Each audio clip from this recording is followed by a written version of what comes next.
let's quickly breeze through all the men's divisions in the UFC.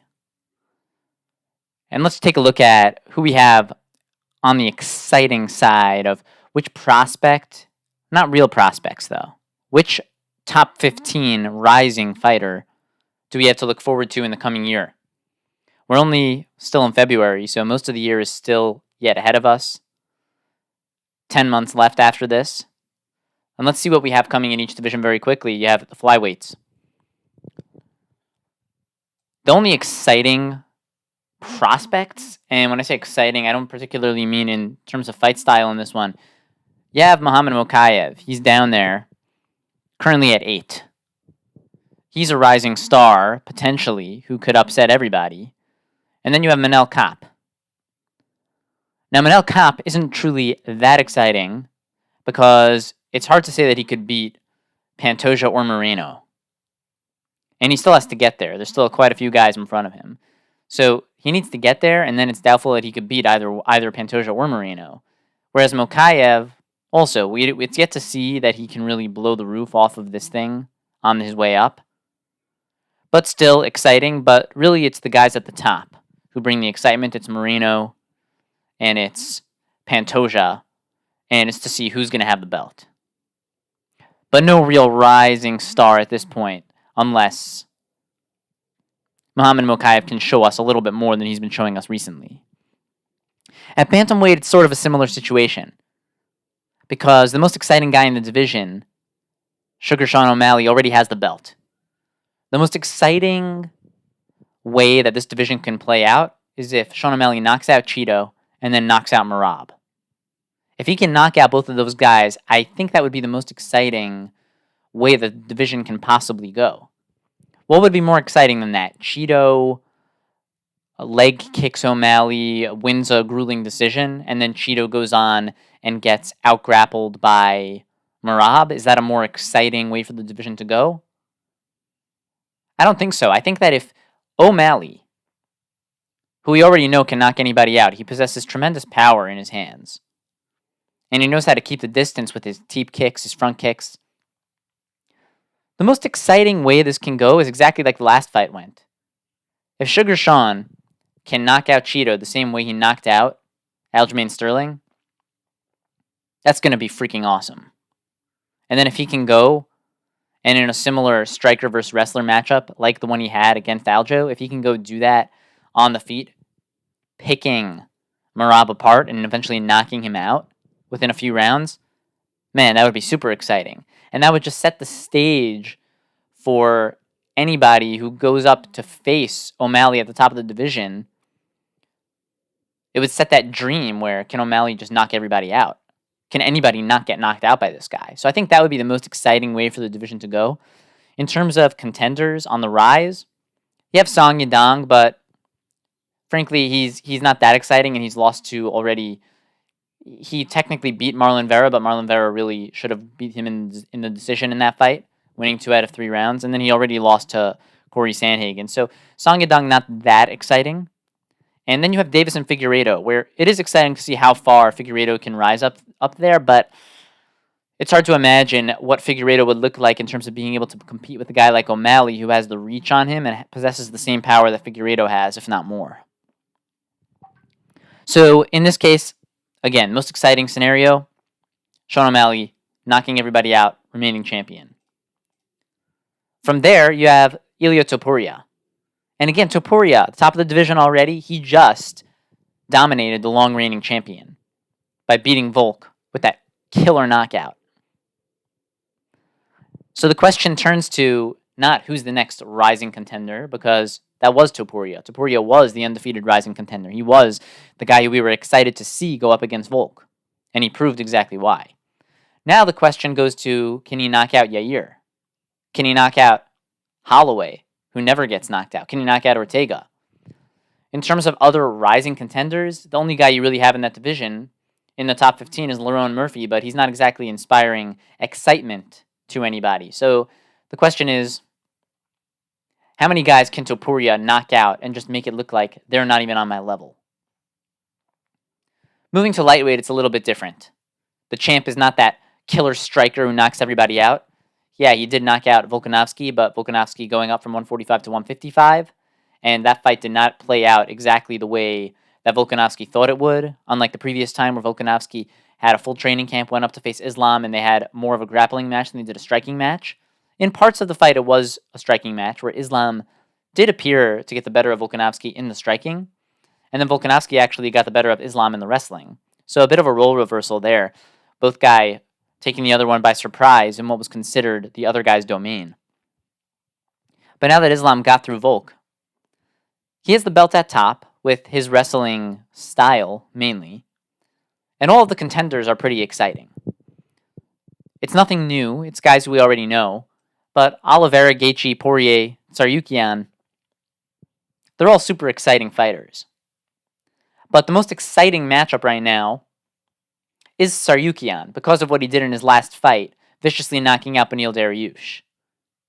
So he is the rising contender, and although he already lost a very close fight to Islam, with the way Tsarukyan has looked lately, he's the most exciting potential matchup for Islam in terms of freshness of the matchup. Because the Tsarukyan and the Islam who fought all those moons ago, they're not the same guys who are there today. Outside of Tsarukyan, Jalen Turner has some considerable work to do before we can really get excited about him and potentially him going for the title. Moving on to perhaps what could be, in terms of rising contenders, the most exciting division is welterweight. Because you have Leon at the top. And Leon is a guy who has fought a bunch of wrestlers in his last couple of matchups, but Leon has the capability of knocking anybody out at any moment. So that's exciting. But the real boogeyman right there is Shavkat. Because it seems like Shavkat can just dismantle anybody. There's nobody who could really stand and bang with him, and there's nobody who can really grapple with him. So it's hard to imagine Leon Edwards beating Shavkat if Shavkat is smart and goes to the grappling. And even on the feet, there are legitimate questions as to whether Leon can avoid getting cracked by Shavkat, even though Leon might have more technical striking in some ways, but Shavkat's just an animal. And then beyond Shavkat, who seems like the inevitable champion of that division, you have Ian Gary coming up right behind him. And if you look at Ian Gary right now in 6, and you see Colby at 5 and Burns at 4, and Bilal Muhammad at 2 with Shavkat at 3, Usman at 1, I would have to give Ian Gary the edge over most of those guys. I think Ian Gary could beat Colby Covington the way he's looking right now. Gary's not going to fight Burns, but I imagine he could beat Burns. Gary, I think, would piece apart Bilal Muhammad. I don't think Bilal Muhammad could stand with him on the feet. He would try to turn that into a grueling wrestling match, but I don't think Muhammad's going to submit him, so it's going to be 5 rounds if it's a 5-round main event. Ian Gary's on the rise. He just moved up 4 spots, and another victory could see him moving up another 4 spots to the number 2 slot. So you have Shavkat, the inevitable, and you have Ian Gary coming up right behind him to challenge him. And then further down the rankings, right outside the top 10, you have Jack Della Maddalena. He's exciting because you know he's going to strike. The question with Maddalena is, once he gets up near the top, can he get on the inside against an Ian Gary? And can he compete in the grappling against a Shavkat? And would he be able to compete in the striking against Leon? So Jack Della Maddalena has some work to do, but he's a fun, exciting, rising contender. Whereas Shavkat's the inevitable, and Ian Gary's marching up the standings right behind him. And he's going to take advantage of some of these guys who are getting a little bit up there in age in the welterweight division. Moving on to middleweight. Du Plessis is somewhat exciting because he goes for it in all of his fights. He's really not looking to win by decision, although he did win by decision in his last one. He pushes forward, and he's constantly going for it. His gas tank always looks like it's waning, but it never seems to wane completely. It never seems to be on empty. So Du Plessis is somewhat exciting, maybe not in personality, but he's certainly exciting somewhat in terms of his fight style.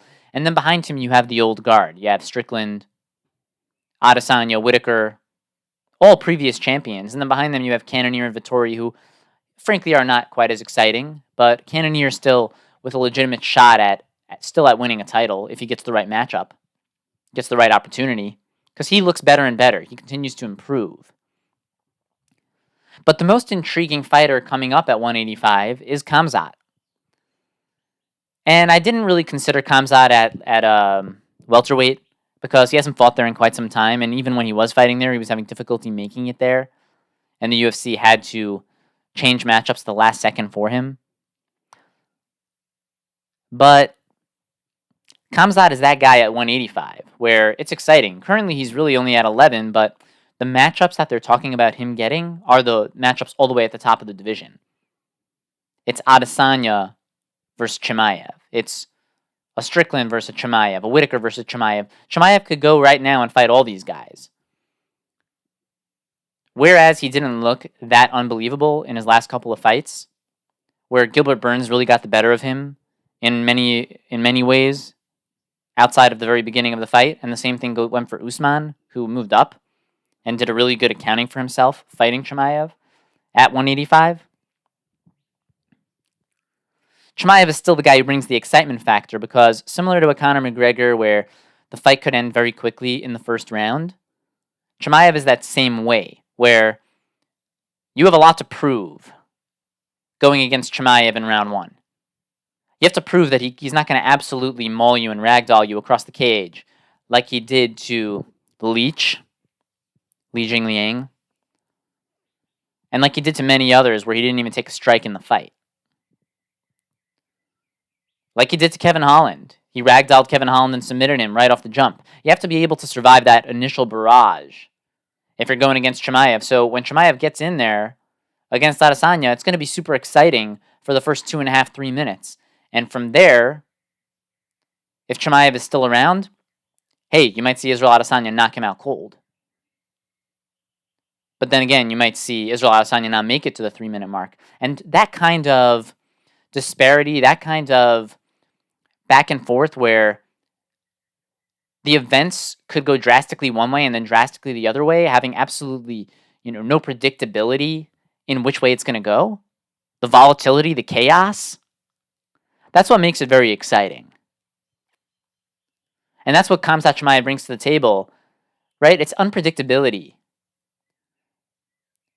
I think that a good example, and this goes a little bit out of the realm of the UFC for a minute, but in skateboarding, which is another kind of crazy type of extreme sport in some ways, but just very quickly on skateboarding, you had this channel called Braille Skateboarding, and their best video, this is a massive channel where they get millions and millions of views, but their best video of all time is a guy going down a ramp on a glass skateboard, and they're seeing whether it's going to shatter, and the most highly anticipated moment is actually where that glass board did shatter, because it was volatile. You don't know if he's going to make it, you don't know if he's not going to make it, you don't know if the board is going to shatter in the middle, and the guy could impale himself on shards of glass and kill himself. So that kind of unpredictability and volatility is what Khamzat brings to the table. He's a guy trying to do precise maneuvers on a glass skateboard, and you don't know if he's going to massively succeed or if the whole thing is going to shatter and he just impales himself. His wrestling, the way he goes out there, and the way he approaches it like an animal from the jump, he'll either succeed or it's going to shatter and he's going to take himself out and impale himself and impale his gas tank, and he'll get knocked out by some of these guys atop the 185 division. Outside of Khamzat there, as the only new up-and-coming exciting contender, you do have Anthony Hernandez. So Anthony Hernandez has ways to go, but he's exciting because he has the cardio, and he's pretty well-rounded all around. So the question just is, he's got to beat a bunch of these contenders in front of him. He's got to beat a bunch of the guys at 12, 11, 10, 9, 8, 7. And then once he gets to 7 or 6, we'll start getting really excited about the prospects of Anthony Fluffy Hernandez. Moving on to our final two divisions, we have light heavyweight, where the most exciting guy in the division has the belt. Pereira, super exciting champion because he can left hook literally anybody into the shadow realm. He also has the jumping knee, which he's shown he can catch guys with in the UFC, not just in kickboxing. He's going to go to war with Jamal Hill, and that's going to just be an insane fight because they're going to stand and strike. Pereira is going to try to knock him out, and Jamal Hill is going to try to be a little bit more elusive, but he's also going to try to knock Pereira out. That fight's not going to the ground. which is going to make it crazy. And then the next man up is Prochazka, who you know is just a kamikaze fighter. He's going to try to knock you out, and he might die in the process. After him, you have Ankalaev, who can bring the fight to anyone tactically, but he doesn't inspire that same level of excitement. So you have Ankalaev there, who can bring a tactically interesting matchup. And the only other guy in the division who's clearly on the rise, after Ankalaev, is Khalil Rountree. And that's because Khalil Rountree's looked so vicious in his striking, and he's the guy, again, like some of the guys in the other divisions, like a Cannonier, let's say, is that Cannonier constantly is making improvements, and you could see them fight to fight. And there was a time in his career where you didn't think Cannonier would be quite as high up in the middleweight division as he is. And Khalil Rountree is really the same way in the light heavyweight division. He's had numerous times in his career where you thought that was it. You thought he's going to be out of the UFC. Then you thought he's going to be top 15 and no more. Then you thought, okay, he's going to be top 10 and no more. Right now he's at 8. He's at 8 and he's rising. And there are many guys who it seems like he could beat. Because in front of Khalil Rountree, you have Johnny Walker, who did beat Khalil at one point, but Khalil could come back and beat him with the improvements he's making. Nikita Krylov, Alexander Rakic, Jan Blachowicz. There are a lot of guys who Khalil can beat, and Khalil brings an exciting striking style in this new version of Khalil that he's been showing in his last couple of fights. And he's already passed anyone who's a massive grappling threat. So considering that it's all strikers ahead of him, maybe except for Ankalaev, who's just one guy, and you can get the right matchups and potentially avoid fighting an Ankalaev, Khalil Rountree is a guy who's bringing some excitement. So light heavyweight, you have Pereira, Jamal Hill at the top, then Prochazka. And then in terms of excitement, you still have wildcard Johnny Walker in there who could get knocked out or knock anybody out. And then you have Khalil Rountree, rising with his striking style. The final division, of course, is heavyweight. You have John Jones lurking with the belt somehow, and then Tom Aspinall with the interim belt. And Tom Aspinall can knock anybody, including Jones, out in the division. That's why it would be an intriguing matchup. But Tom Aspinall also can out-grapple anybody in the division. Maybe anybody except for John Jones. And that's what's intriguing about a Jones-Aspinall matchup. Is it going to be a striking match? Is it going to be a grappling match? Who wins a striking match? Unclear. Who wins a grappling match? Unclear. You also have an aged veteran versus a youth component there. How long can Jones keep this up? Age before beauty? Striking match? Wrestling match? A mixture of both? It'll be really interesting to see. And then beyond that, you still have a guy, Sergey Pavlovich, who, got knocked out by Aspinall in the last one, but he can still knock anybody else out in the division. On the right night, Pavlovich can put anyone unconscious. And the other exciting guy coming up is Jailton Almeida. Not necessarily because he's going to knock everyone out, but because he's been steamrolling through the division like nobody before him. And the question is, can he literally do this all the way to the top?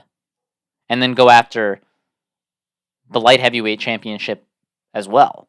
So that's what you have to look forward in every single division. So just to round it out, flyweights, maybe Mokaev and Kopp, but not really. It's more so about Moreno and Pantoja at the top of the division. At bantamweight, the most exciting scenario is Sugar Sean maintaining the belt, and maybe if Figueiredo rises in the ranks. At featherweight, just to see how many guys Topuria can line up and knock down. At lightweight, we're gearing up for that Tsarukyan-Makachev matchup at the top. Welterweight, it's the inevitability of Shavkat. At middleweight, you have the exciting factor of the volatility that's brought by Khamzat, going against all of the new guard, Duplessis, going against all of the old guard, with Duplessis technically at the top now, but then having to make his way through Strickland, Adesanya, Whitaker. Can Chimaev do that? That's the excitement. At light heavyweight, everybody's relatively new. You have Pereira, you have Jamal Hill. They both were only champions for one fight. They're going to settle it right now at the top. Prochazka coming up after him. And then you have the tactical Ankalaev, and then Khalil Rountree coming up behind them. But mainly the guys at the top, Pereira, Jamal Hill, Prochazka. And at heavyweight, that matchup of John Jones versus Tom Aspinall and Jelton Almeida, the Rising Star. This is the Straight Up Fight Network.